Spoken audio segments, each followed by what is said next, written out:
That winter weather is on its way. It's going to bring snow and very dangerous cold temperatures. Oh, it sure is. We're going to check in with 5 News reporter Lauren Spencer in just a moment for an update from RDOT crews pre-treating the roads right now. But first, Chief Meteorologist Scott Covert starts our coverage with the latest on what we can expect and when we can expect this to start, Scott. Yeah, it's a very evolving forecast. I have made changes, some minor changes to our accumulation expectations. The timing still for the most part on track, if anything coming in slightly earlier.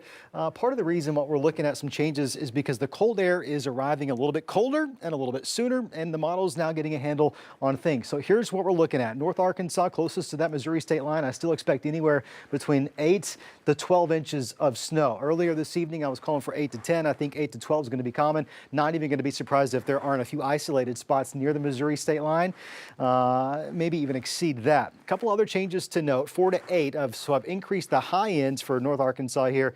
I've also extended this zone a little bit further towards the south in northern Crawford, northern Franklin, northern Johnson County. In the River Valley, 2 to 5, I think is going to be common here. It's where we expect more of a mix of a sleet initially for a few hours before things eventually transition over into snow. You add it together, these are the numbers that we very well get.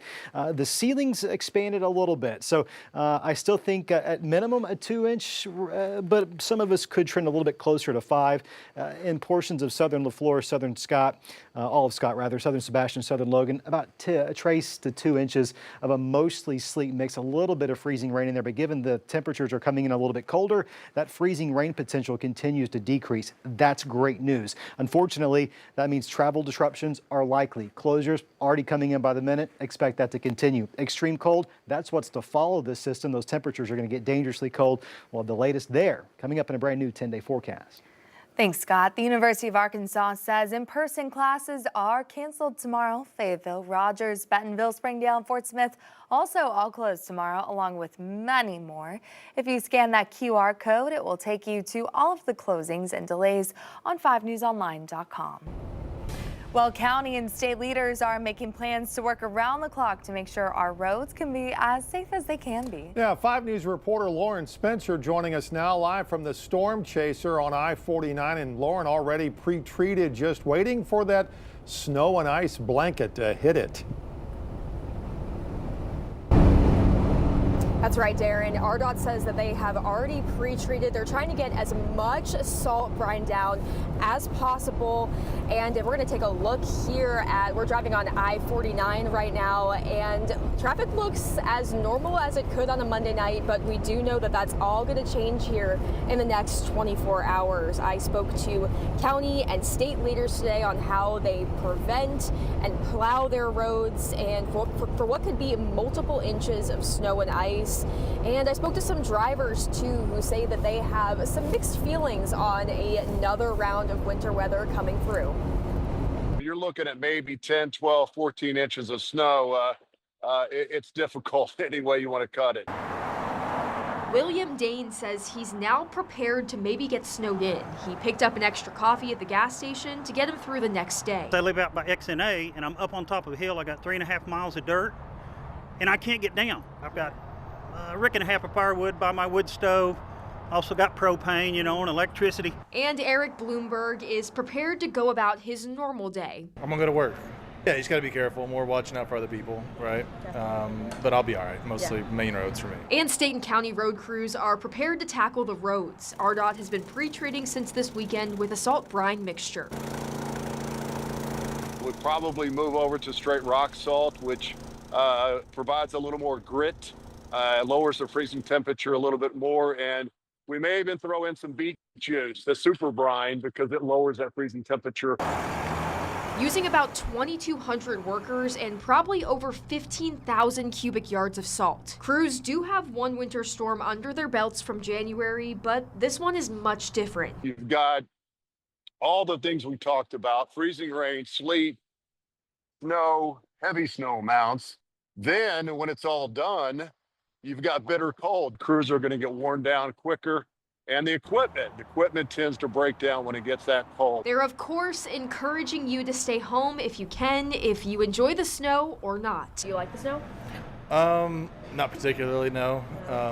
kind of an inconvenience. It's beautiful, you know what I mean? And it puts a lot of nitrogen back into the soil. I get to get my coffee and go enjoy the snow and wait for it to thaw and burn my firewood, and I have a very nice life. If you love it or hate it, it's coming. And I also spoke with Sebastian County Emergency Management, who said they were out all day pre-treating their roads in Sebastian County, and they will be pre-treating tomorrow as well until the precipitation, gets too heavy, and that would then mix away all that pre-treatment. In Washington County, they're starting 24-hour coverage tomorrow morning, really focusing on curves, bridges, and primary roads. I'm going to send it back to you guys in the studio. All right, Lauren, thanks. And with the dangerous cold later this week, plumbers say it's very important to take extra precautions to keep pipes from bursting. They say it's imperative to leave a small drip running from faucets to prevent freezing and open all cabinets to allow heat to circulate around your pipes. For those who live in a house, keep outside hydrants covered with a towel. If you don't, freezing air could get into the house through any gaps or cracks on the outside hydrants.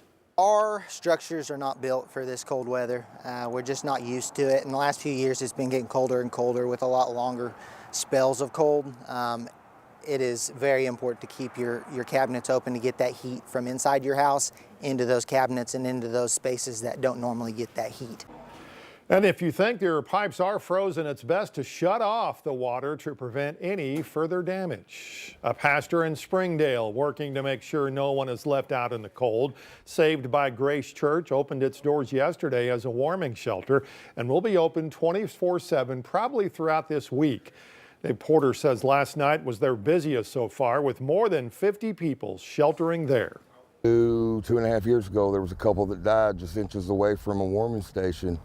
And after that, I actually did their wedding. And after that, I swore to myself, this ain't gonna happen again if I can help it. And we pulled a team together to make this happen to where they don't have to leave out when it's cold. Food, the supplies, and electric bills to keep the heaters on are all being paid for by volunteers and through community donations. They're doing amazing work. Well, the winter storm means, of course, grocery stores are pretty busy as people make sure they have everything they need. 5 News reporter Parker Abels went to one to see if business is booming. It goes without saying, grocery stores are a little busier than normal right now, with people trying to make sure they have all the essentials. I came shopping and bought just the essentials that I was out of course the milk and the bread and a few other things just to be able to cook at home. We heard the weather was going to hit. We didn't know if it was going to be snow, whether it was going to be ice or a combination of both, and we didn't want to be caught short with what we needed. Mike Chambers is the store manager at the Harps on Sunset in Springdale. He says the people have been flooding in. We've definitely seen increased traffic today. I think the people are trying to get out, get ahead of the storm, and we anticipate it getting much busier into the evening when everybody gets off work. So they're definitely buying essentials, bread, eggs, milk, rock salt, things such as that. And when everyone's trying to get the same items, they have to stay on top of things. We try to order more. We try to get a hot shot of milk in today to get extra milk in. We try to get extra bread picked up, so to try to offset the extra business. He says on days like today, it's all hands on deck. We try to call in extra help to anticipate and get ready for the business. And we knew, beforehand, a couple days that they were calling for it, so we've tried to really prepare ourselves in advance. Even the customers have noticed a larger than usual amount of people. They have been a little bit busier. I think everybody gets just a little bit anxious when they hear big snowstorm, and we handle it very well in the state of Arkansas, but we're also not quite as used to it as some other states. We've also been to Sam's. We've been here, and it's full of people, and some of the supplies and foods are starting to run low, and a few things here and there. In Springdale, covering news where you live, Parker Abels, 5 News.